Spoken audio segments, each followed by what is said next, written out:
Hello, and welcome back to Conquering Finale. My name is Jason Lafredo, and today we are taking some first looks at Finale 27. That's right, this is exciting, and here it is, Finale 27. Kind of looks the same as Finale 26. You may notice that the background is red. This is not new to 27. We can always do this in the preferences, in the palettes and backgrounds. You can change the color here. I actually do this for me because it helps me keep track of which version of Finale I currently have open. So I've set Finale 27 to be red. 26 was blue. I don't even remember what 25 was because I haven't used it in a long time. But that's not new to 27. That's just new to my setup here. If you are eagle-eyed, you may actually notice that they've also changed the some of the icons in the main tool palette. Some for the better. I think the lyrics makes a lot more sense here. We've gotten rid of the old quill, so now it's just a la underneath 2 eighth notes, and a couple other minor changes there. So that's new as well. And before I get even too much farther, I do want to show you something. So I'm pulling over a screenshot I took of the installation of Finale 27. And if you're like me and you go through these installations, you just constantly click continue without paying attention, agree, continue, agree, continue, blah, blah, blah. Well, I almost went through this window. I stopped because it looked unfamiliar, and I'm glad that I stopped because I don't remember this from the previous update, but there's an option here. Would you like to uninstall Finale version 26? It's the fourth option down here. And by default, it's set to yes. I have it, the screenshot I took is of me changing it to no, but by default it's set to yes. So if you just blindly click continue here, you will uninstall Finale 26. So just be careful, pause here, make sure that you're doing what you want to do, whether or not that's actually removing 26 or keeping 26. I always need to have, multiple versions of Finale, so I'm glad that I caught this and I'm glad that I put no. All right, so just be aware of that. And then let's talk about the new 27. So Finale teased sort of 5 improvements for Finale 27. The first is improved sharing. Now that's related to SmartMusic, SMuFL Font support, playback improvements, bug fixes, and the introduction of XML 4.0.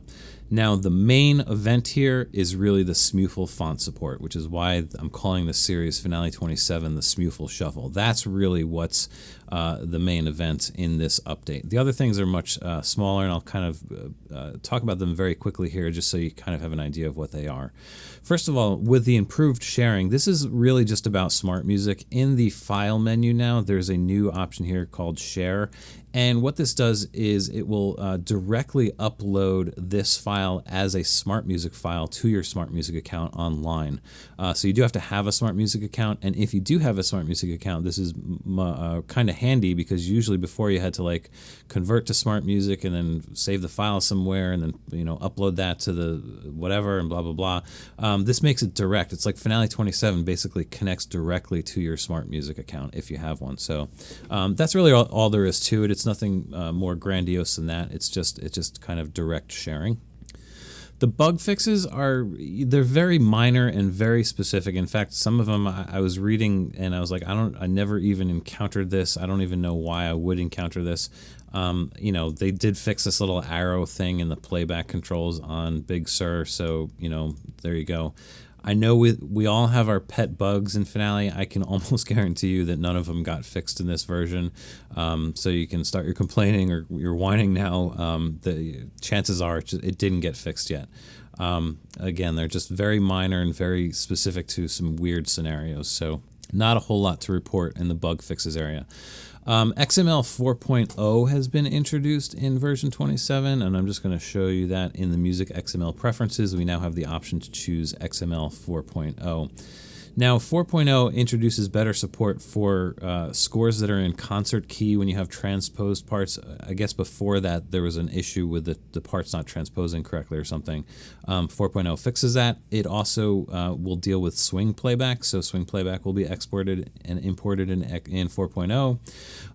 Roman numeral and Nashville chord symbols are now supported in 4.0, as well as the 3 different alternate bass formatting for chords. There's like the slash and the underscore, all of those are now supported with 4.0. And there's a bunch of other smaller improvements to 4.0. Some of them actually kind of relate to SMuFL, so that's, there you go. Not a whole lot to that, but that's what that is. We do have 4.0 XML now. And playback improvements. Well, let's call this what it is. It's not like a ton of improvements. They're not like changing the MIDI tool, which would be an amazing thing. It's not those types of improvements. I would call it more house cleaning, to be honest. What they did was they went through this instrument list when you go into the score manager. They did add a few things here and there, like there's a calliope, there's a couple other things that didn't used to exist. They also cleaned up these lists in terms of like they got rid of some duplicate things and some stuff like that. The other thing that they did with these instruments is that now, even with the more rare instruments that you would use in your woodwinds, you know, when you go down here to some of these ethnic woodwind instruments, they're set up a little bit better to choose a sound that's closer to what they actually would be. It would kind of be unreasonable for Finale to include all of the sound samples for every single one of these world instruments. It just the size of the file would just be huge in order to actually do that. So, but in most cases, you know, if you have something that sounds like a flute, it'll pull up a flute. If you have something that sounds like an oboe, it'll pull up an oboe. So you get something a little bit closer to what you want. The bigger thing that they did here is actually in the percussion section. They did clean up this list a little bit here, but what they also did is really clean up and fix up the percussion layout selection dialog box. In fact, there's a lot more percussion layouts that you can see me kind of scrolling through here. And what's really great is that they are correct most of the time, or almost all the time. I have to admit I haven't checked every single one of these, but all the ones that I have checked have been much better. They're put on a line that makes sense. The sound is being used, again, something similar if they don't have the exact sound. It's just way better of a situation. Before, this was a total mess. You'd pull up something and it just wouldn't exist, and you'd be like, why is it giving me a triangle when I asked for a tom-tom or something? You know, just silly stuff like that. So that's much more improved. So for the people that use percussion a lot, that will be a welcome change. They did add 3 actual sounds to the Garrison instrument for Finale set, and interestingly, one of them is the Beltry sound. I say that because I believe in the percussion videos that I did, it was one thing that I kept complaining about. I just didn't understand why the Garrison instruments didn't have a Beltry. Well, now the Garrison instruments do have a Beltry, and there's a dedicated patch for it, although this is actually a Beltry and a Mark tree within this one patch called Beltry. So there you go. The other 2 instruments that they added was the slapstick and the flexotone. So there you go. If you ever need to use those, you have the appropriate sounds. One other major change for playback, which I think is going to be welcomed by a lot of people, the Fusion drum kit. I know that I've just seen people complain about this all the time. The volume was really low. Well, they managed to change that, so it's much, much better. I did a little bit of testing on that, and it does seem to be much more in the ballpark as far as, you know, balancing with the rest of the instruments. So the Fusion drum kit is way improved. And so let's talk about the main event, SMuFL fonts. What is SMuFL? SMuFL stands for Standard Music Font Layout. Now, a font layout is basically, you know, every font has a list of characters, and it could be 200, 300, 400 different characters, right? The old Finale fonts had a list of 255 slots, and about 200 or so of them were being used. Now, the slots are filled up by things like the quarter note note head, the half note note head, the piano marking, the staccato, the accent, all this stuff, right? All these music characters. But each program, Finale, Sibelius, and other programs, they had their own system for how that was laid out. So in Finale, maybe the quarter note is in slot 35, but in Sibelius it was in slot 47, which means that the fonts themselves were not compatible between programs. You couldn't load a Finale font into Sibelius. Well, you could, but you had to do a lot of manual tweaking to make it work, and it was sort of not really worth ever doing. Well, SMuFL does 2 very important things. The first thing that it does is it standardizes it so that the quarter note note head now appears in the same slot in every SMuFL font. So that SMuFL font can now be used in Finale, and it can be used in Dorico, and it can be used in MuseScore. Sibelius still does not have SMuFL support, but I imagine somewhere down the road they will. And it means that these SMuFL fonts are now completely swappable. So you can use Dorico's Bravura font in Finale, and you can use Finale's Maestro font now in Dorico. And I tried it, and it works perfectly, and it's kind of a game changer in my opinion.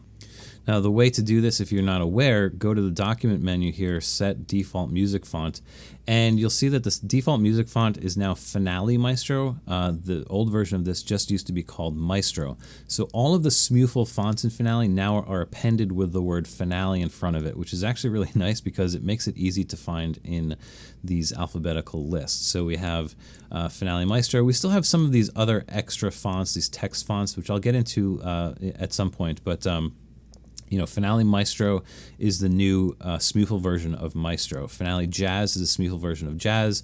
Finale Engraver, etc. Incidentally, Petrucci got named Finale Legacy now. It's not Finale Petrucci, it's Finale Legacy. So then we have the Finale Broadway, and they also added a brand new handwritten font called Finale Ash, which I'll show you in a little bit more extensively in the next video. You'll get a look at the Finale Ash font. So with all of these SMuFL fonts, if the file is using a SMuFL font, it's really easy to switch them. So all I have to do is just choose Finale Engraver, click OK. Again, this is from the default set default music font here. And it was a subtle change, but now we're looking at the Engraver font. If I undo, you'll see it go back to Maestro. We can do the same thing if we want to load Finale Jazz just for the heck of it.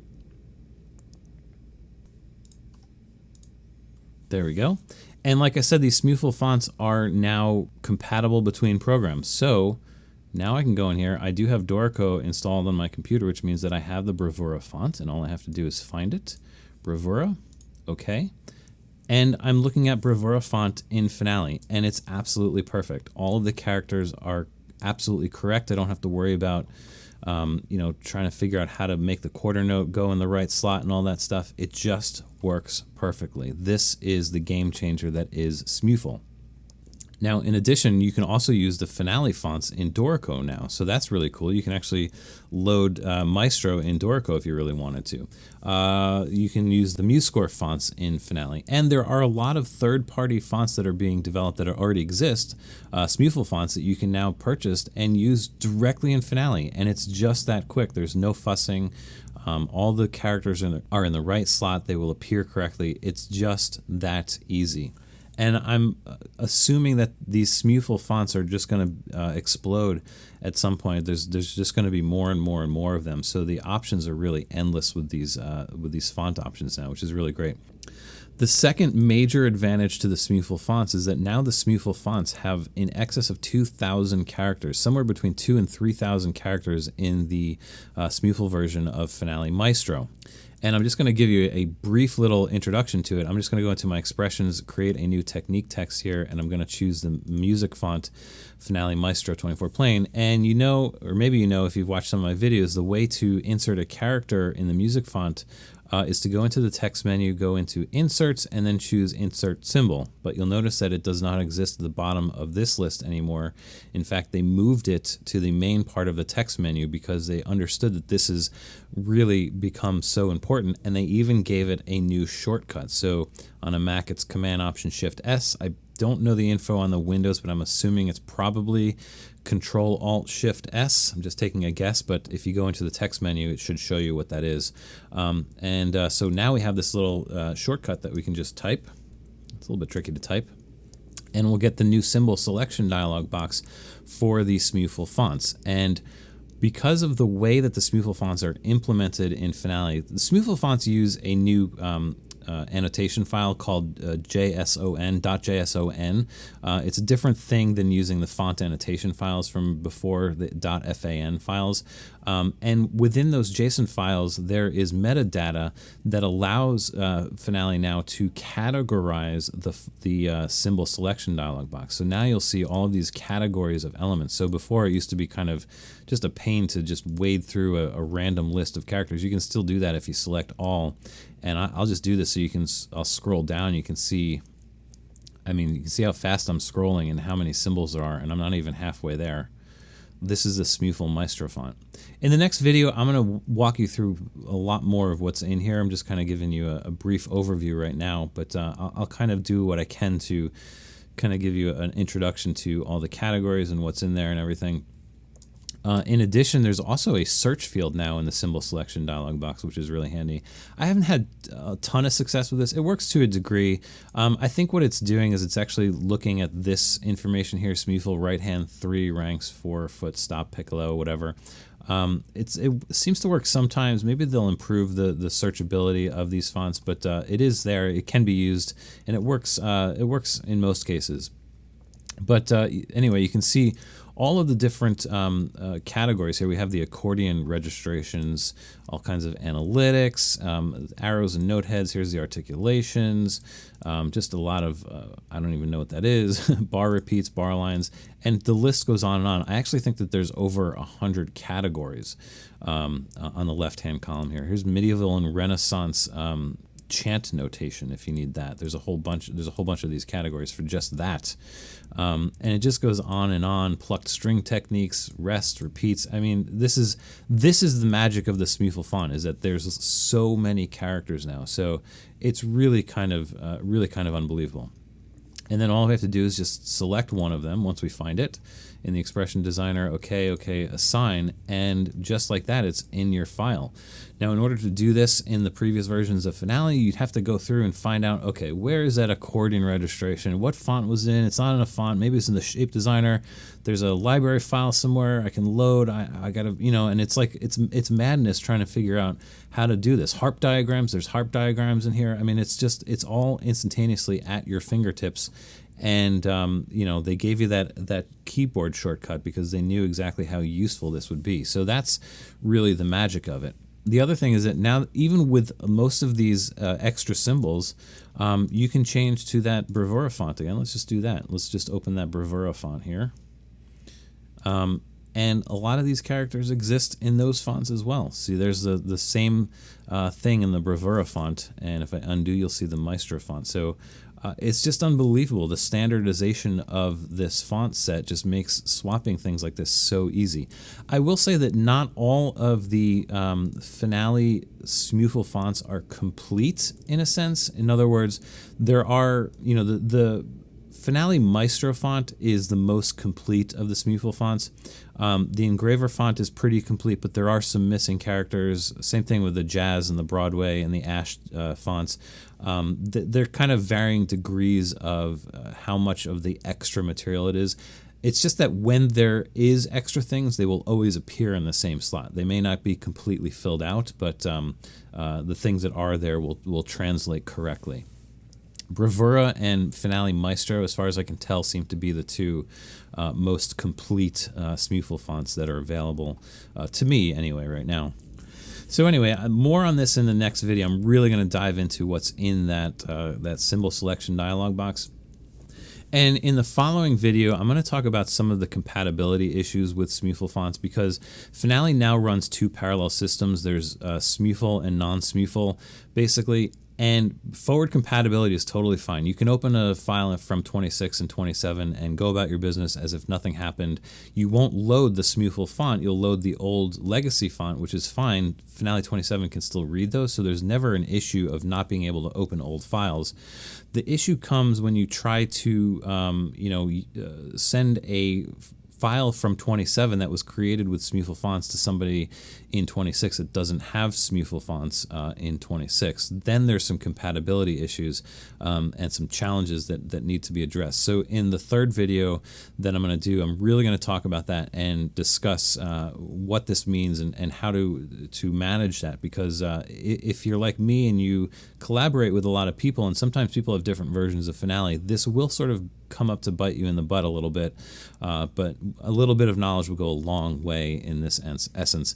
I'm kind of calling this the Great SMuFL Divide in a way, because from here on out, Finale 27 is going to be SMuFL compliant and SMuFL ready, and the possibilities are endless. The SMuFL fonts should open up new functionality in Finale, so it's really kind of exciting in a way. But Finale 27 will be known as the Great SMuFL Divide, and I'm coining that phrase right now. So there you go. All right. So once again, thanks for watching. Do make sure that you're subscribed to the YouTube channel. These next few videos, and actually I'm planning on doing a bunch of them just discussing SMuFL and how they interact with other tools in Finale. and I'm going to release them sort of piecemeal a little bit. So definitely subscribe so that you can be alerted to when those videos are released. All right, so the next one, we're going to dive much more into the SMuFL font itself, and then we'll talk about the Great SMuFL Divide after that, and then we'll go on from there. All right, so once again, thanks for watching. My name is Jason. This has been Finale 27, the SMuFL Shuffle, the first looks at Finale 27. And I will see you soon on the next video.